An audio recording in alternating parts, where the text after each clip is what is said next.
All right, and some there. So hi everybody, I'm Jen Wright.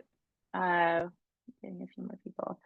Today we're going to talk about resume building, and if you haven't ever built a resume, you are in the right place. If you have a resume already and you're looking to see if you can make some improvements to it, also in the right place.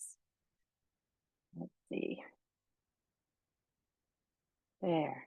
So a resume is just a one sheet of paper that talks about you.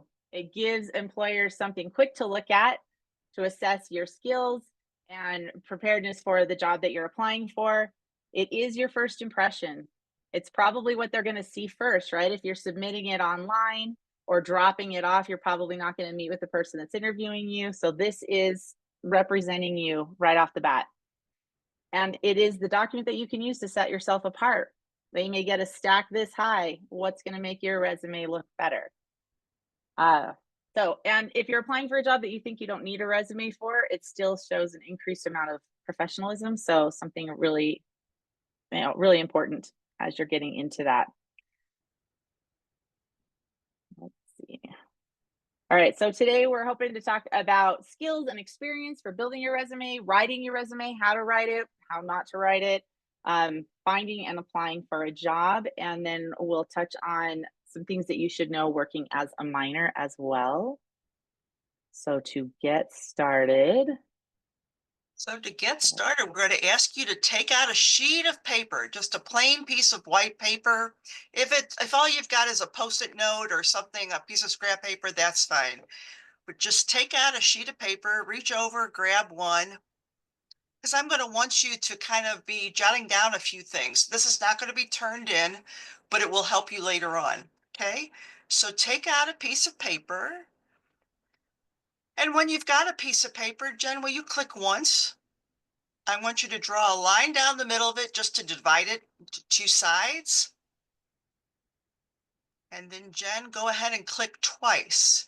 And then you'll see just draw two more lines there to kind of divide your paper into 6 little square boxes. It doesn't matter that they're absolutely perfectly even. Just so you have 6 squares there that you can kind of add things in. And then if you want to just jot down a little heading in each of the squares, Jenna, go ahead and click once. Just kind of personal qualities, education, extracurriculars, skills, awards, and certifications, workshops, seminars. You don't have to write out the whole thing. If you just want to put PQ in the first one and ED in the second one, whatever. It's like I said, it's not going to be turned in. So whatever works for you, just so that you know what each box is going to contain. Okay. Again, we're going to be using this a little later on. So this is just going to kind of, as you hear things, you might want to jot down, as we mentioned, maybe we might mention a particular skill and you say, oh, I've got that. You might jot it down in the skills box and you can use it later, okay?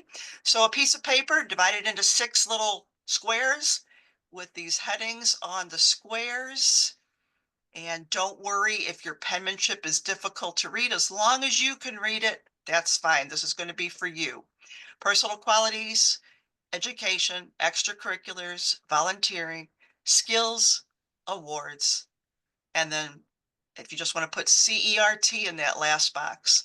And in case you're wondering what I'm doing, I'm just kind of stretching it out a little bit so all of you have some time to write that down before we go on to the next slide. Okay, Jen, take it away. All right, here we go. All right, so first up, skills and experience for your resume. And I'm guessing for a lot of people, they're going to say, hey, I don't have any experience, but I will bet that we can find some things that will count for experience. If you don't know this guy, he's got skills. All right, so skills that we can add to our resume. Lots of things transfer from work that you're doing right now in your house, in your community, at church, volunteer stuff, all kinds of things. So, few options we'll talk about. Soft skills, those are those skills that we say, are our interpersonal, how we get along with people, how we work with groups, how we manage ourselves. So, communication, time management, teamwork, problem solving. Uh, Adaptability and leadership. Those are our first ones. If you've got good communication skills, you're clear speaking, you are have good listening abilities, you have good writing abilities, time management, on time, balancing lots of different commitments, you know how to balance and plan ahead. Teamwork means your collaboration, group projects, team sports, those kinds of things. If you've done any of this, be writing it down in those boxes. Problem solving, creative thinking to overcome problems or challenges. Adaptability, that's being flexible when, learning a new skill or dealing with a change. And leadership, if you've had roles in clubs or sports teams, group projects, church, things like that, where you have demonstrated an ability to either lead a group or come up with that solution and head up that change. Okay, there. So technical skills, computer proficiency would be familiarity with Microsoft Office or Google Workspace. Have a lot of computer skills, working online a lot. If there's other productivity software that you are familiar with just through hobbies or other things, be sure and write that down too. Social media management, running or assisting with social media accounts is great. A lot of employers that would be hiring you are less familiar with it than you are, and it can really help improve their presence marketing wise, other things. So if you're on Instagram, if you're on Snapchat, any of those things, then that would be a helpful skill to write down. Coding, if you're into computer programming or you've done anything with it, if you know how to design a website, or if you're familiar with any of these like Python, HTML, JavaScript type languages, that's also something to include there. Data entry and organization. So if you've used a spreadsheet or a file system or a database, those are kind of the technical skills that we're talking about here. Oh, did I miss one? No. Okay. More skills that you can add to your resumes. Creative skills. If you're artistic, let's say you make handmade bracelets or jewelry or something. If there's something that you do at home, lots of crocheting or something like that, you're designing anything that's visual. That's a good thing to include. Do it yourself or upcycling, if you're somebody that's like repairing or repurposing or thrifting or things like that. Content creation, if you're somebody that likes to write or create videos, uh, or running some kind of a personal project on the side for yourself, that's a good thing to write about. Photography, photo editing, good skills. Graphic design, you've done anything with Canva or Adobe, those are the kinds of things you're looking for to put in your creative skills. Let's see. Mm, There. Practical skills, customer service. If you have done things like, connections with sales, interactions with customers, things like that, cash handling. If you've taken money, worked at a snack shack or a bake sale or a fair or something like that. Organizational skills, again, planning events or managing schedules, that kind of thing. Tutoring or mentoring, helping peers or younger students with schoolwork. You think that includes your siblings, cousins? That includes everybody, right? You can put anything in there. Okay, there we go. Extracurricular skills. So if you've learned anything from things that you're doing outside of school, event planning, organizing fundraisers, school events, club activities, sports, athletic teams, fitness, anything that shows a level of self discipline in your extracurriculars, be sure and add that in as well. Experience. Let's talk about our experience. Mm, Go ahead and There. click once. Yeah, there you go. Yeah, no,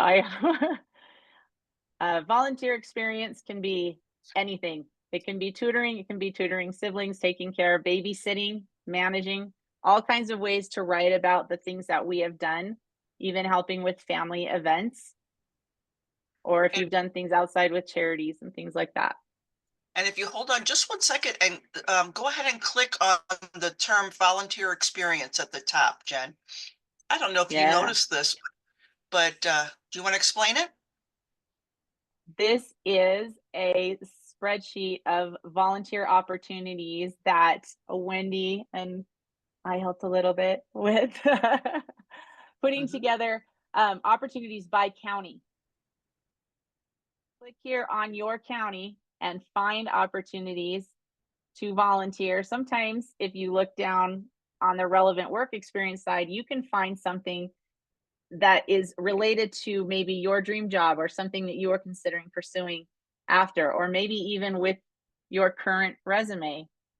You can go in and get some experience there, have something to write on your resume that's applicable to a job that you might be applying for later. So the list includes all the different areas, business industry, the link to the search for the volunteer opportunities in your area, and a description as much as things are available. Obviously, there's a lot more in Sacramento than there might be in some other smaller counties, but it's a great place to start and it can give you some ideas, something to think about. Great resource. Should I put the link in the chat? I will.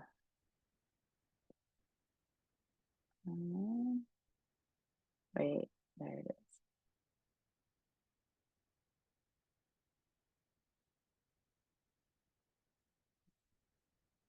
There, if you guys want to check that out.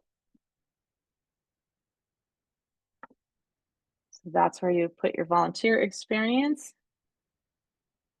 Other things that you might have done with babysitting or pet care or family responsibilities.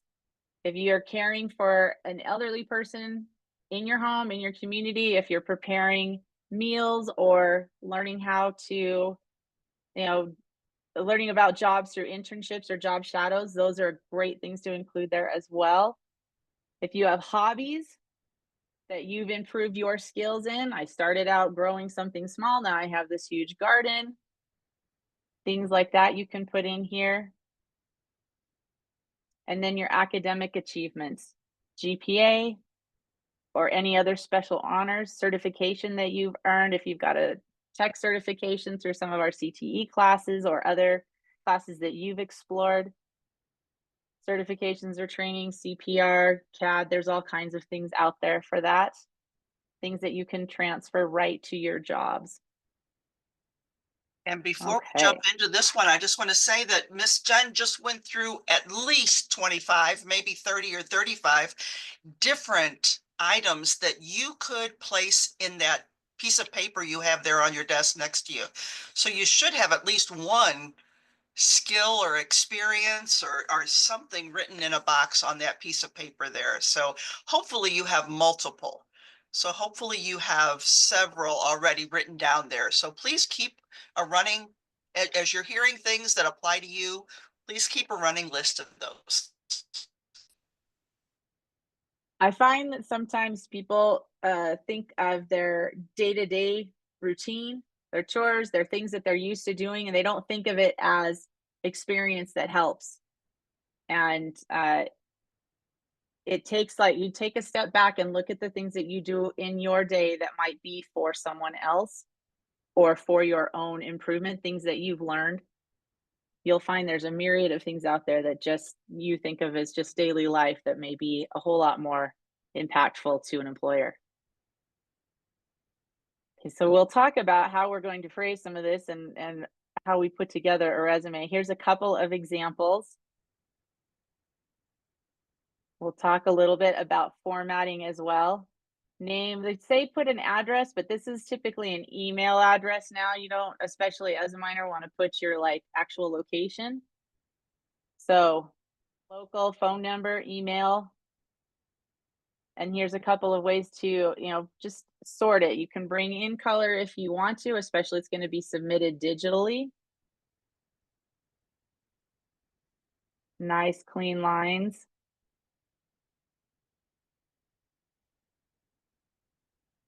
And there's a lot of formats that are available on like Google Docs and places like that that you can get started with as well.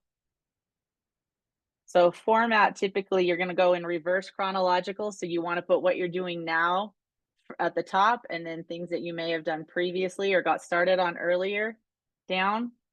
I suggest using Cambria or Times New Roman. I've seen them in uh, cleaner fonts as well, either way.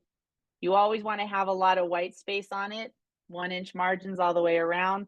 Should be not more than one page.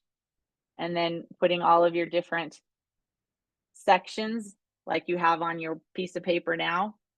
Okay.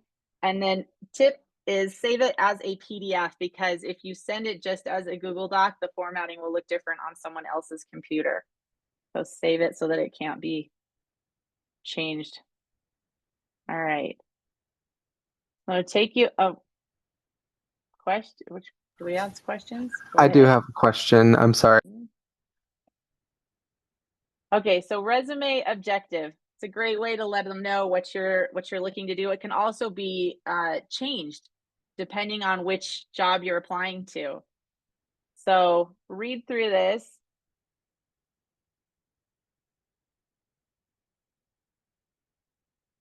You can see on the first one, on the good example, they're using specific numbers, validating what they're trying to see, who they are, what their accomplishments are, and specifically where they want to work. This tends to be where we start over here in the bad example. Student who will graduate this year, pretty nondescript, wanting to gain experience in an office, any office, doesn't matter where. Pretty generic skills. So the goal is you want to be very specific in your resume. Each time that you submit it, you can change it to say, this is my dream job. I want to work at this office or another office. So what you say in your objective matters.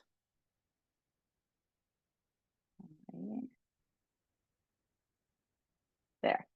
Okay. Education. Same thing. You could write education. Here's the school I went to.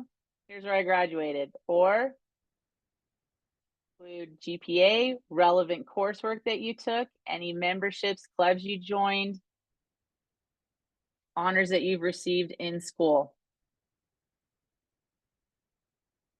This again is your first impression to a potential employer. So you're looking to impress and you want to write it to the highest level you can. All right.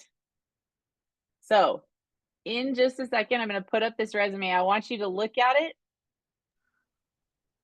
But hang on just 1 minute. So if Okay. you, we're gonna put this up, but I want you to be, on the chat right now. If you can, um, be on the chat or open the chat if you don't have it open already, because we're going to ask you, if you were a teacher, what grade would you give this resume? A, B, C, D, E. I'm not E, A, B, C, D, F. Sorry, I'm a little brain dead. It's a Monday on a Tuesday for me. A, B, C, D, F. What grade would you give this resume? It may be a beautiful example. It may not be a beautiful example, but take a look. But don't put anything into the chat yet. I mean, you can put it in the chat, but don't click send yet, okay? Don't click send. I'm going to count down and then I'm going to have you send, okay? So that we can have a little bit of a waterfall here, okay? So take a look at this resume. Just look it over. No comments about it in the chat or anything like that. Just what grade would you give it? A, B, C, D, F. Take a look at this one. Put what grade you would put in there, what letter grade. Put it in the chat.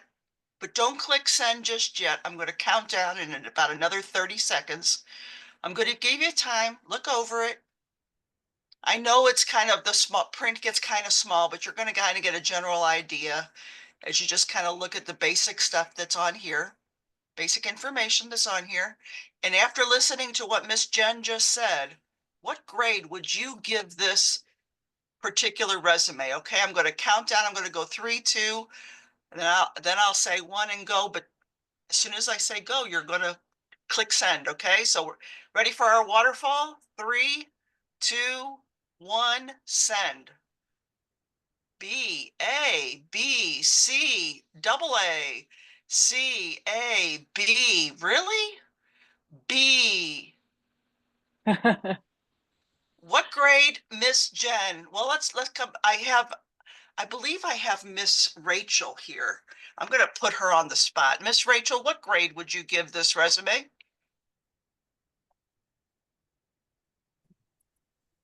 I would give Yeah. this resume a C. I can't, my screen is really small, so I can't read anything, but just based on looking at it, um, Okay.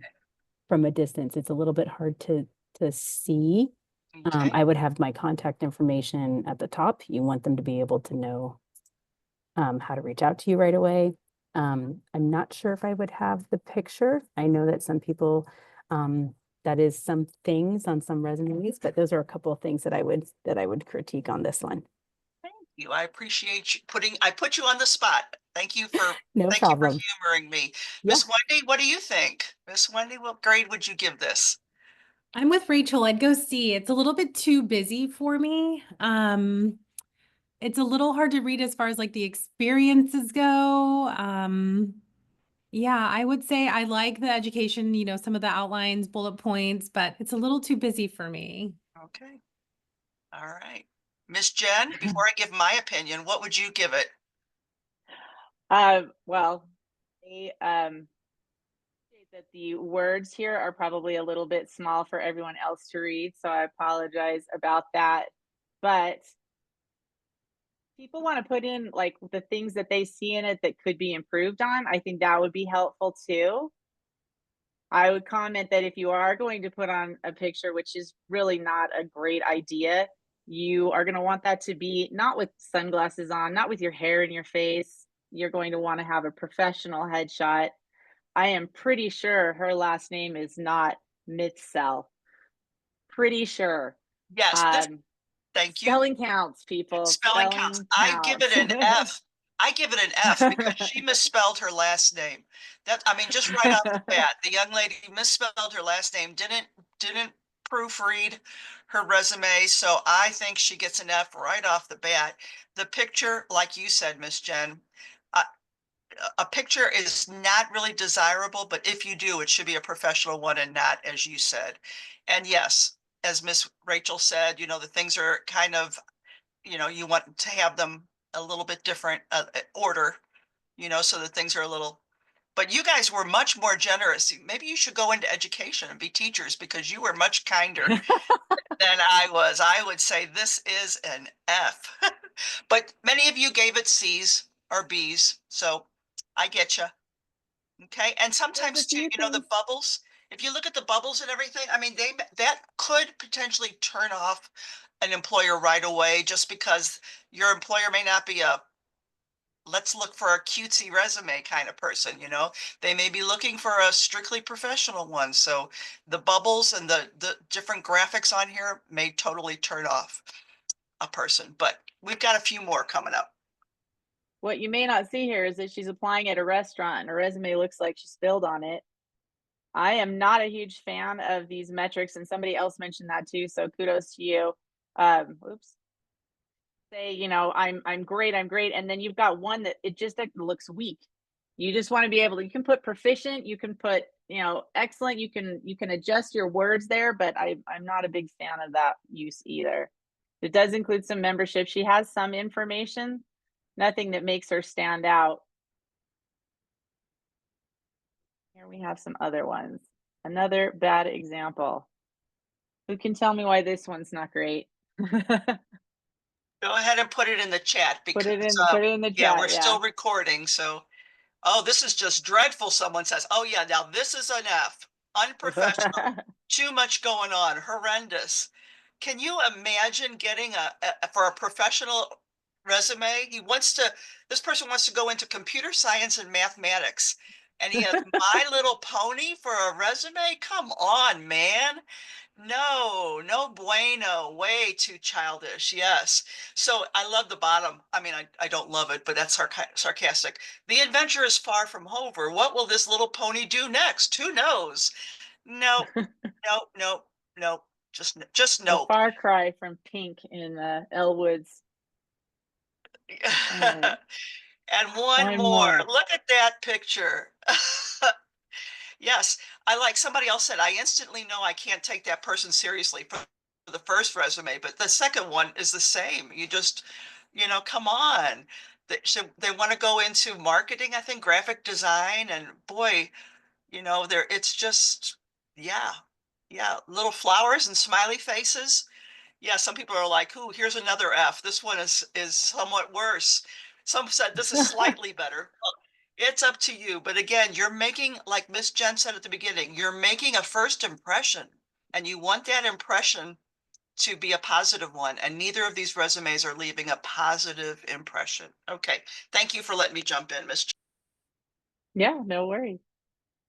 Okay, so some tips and tricks that we learned here. Really use whatever software you want to run it through. Check for spelling errors. Make sure it's all accurate. There's some spelling errors in our names. Maybe the employer wouldn't know, but if you're going to be a Mitchell, you probably should spell that name right.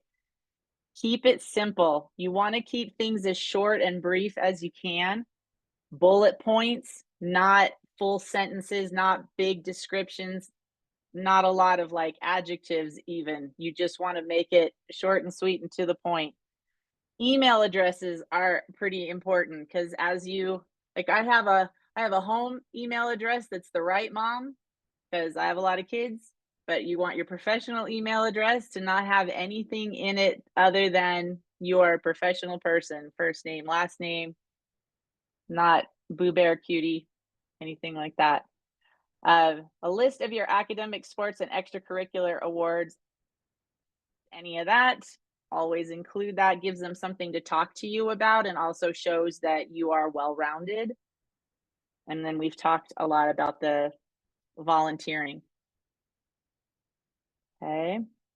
All right. So on your piece of paper, take a few minutes here and make your list of qualities about yourself, your education. Some of you may have some of that written in now, but let's get it down there on that paper so you have something easy to work from when you go to create your resume. And try and think about how you would word it about yourself. All of those extracurricular volunteering skills, experiences, things that we've been talking about, any certifications, workshops, seminars you've attended, anything like that. And I guess we can turn it off for a minute to let you work on that.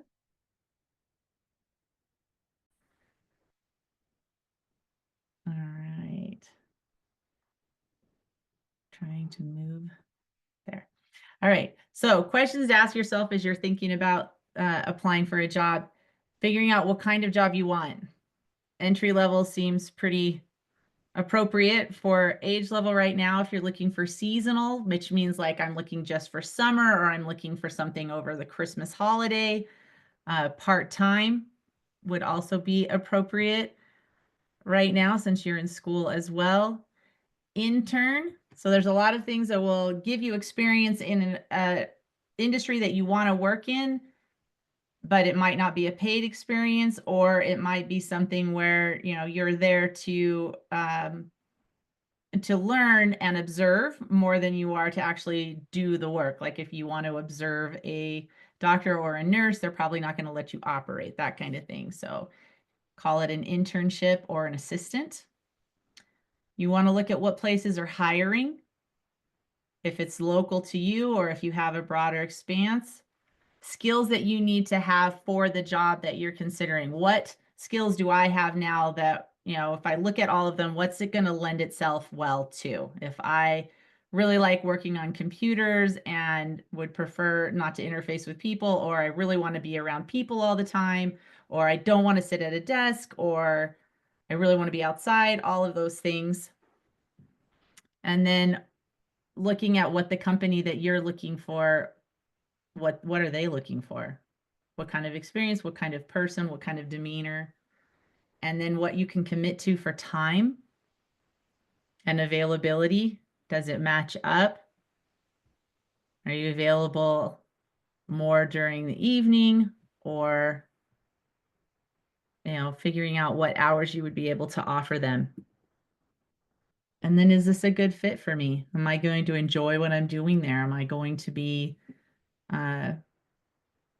grateful for this experience. Am I going to learn and grow from it? All of those things as well. See if it suits you. When you're applying for a job, you really need to do research. Research the company so that when you're meeting with somebody, you have the ability to reference the things that you've already learned about the company. You don't want to ask a question that's already on the company's website, but you do want to come prepared to ask questions about the job as well. Read and reread the job description. Really dig in to find out what they are looking for. And always, always, even if they don't ask, upload the cover letter and the resume. We didn't talk a lot about a cover letter, but it's really just a letter of introduction about why you are a good fit for the job. And it's pretty short, so like 3 paragraphs.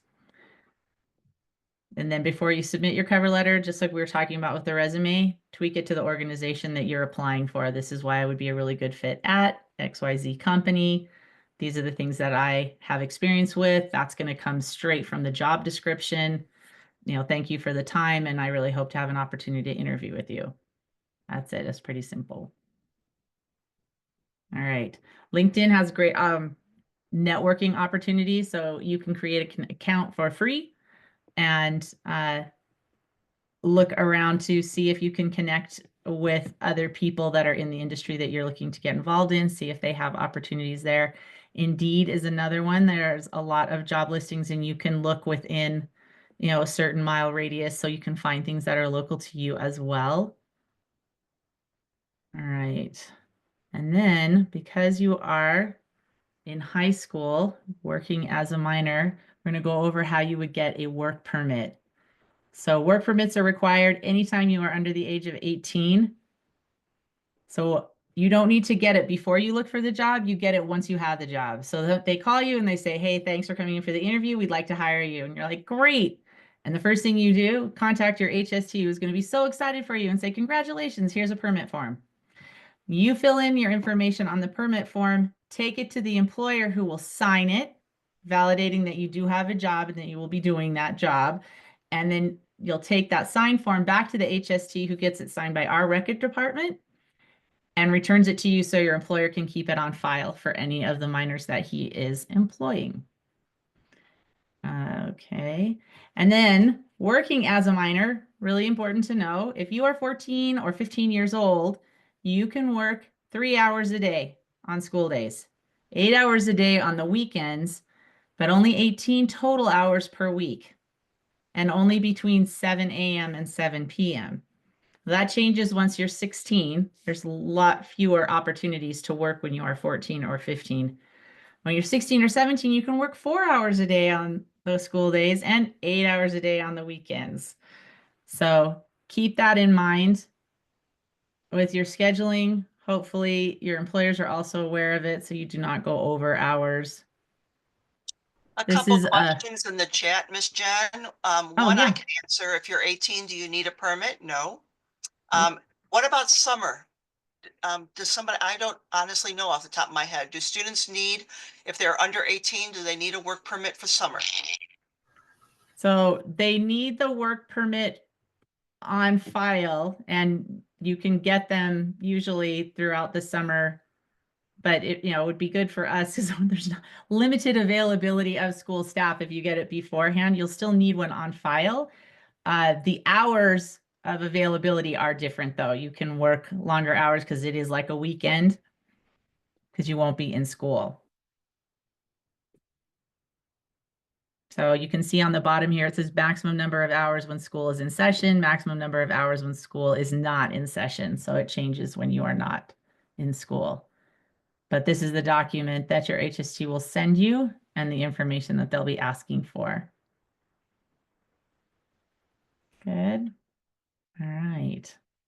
Yeah, so that's it. This was, should have put my name on it. Yeah. Does anybody have any other questions or want to see another one of the slides? I guess we can stop recording now if we did.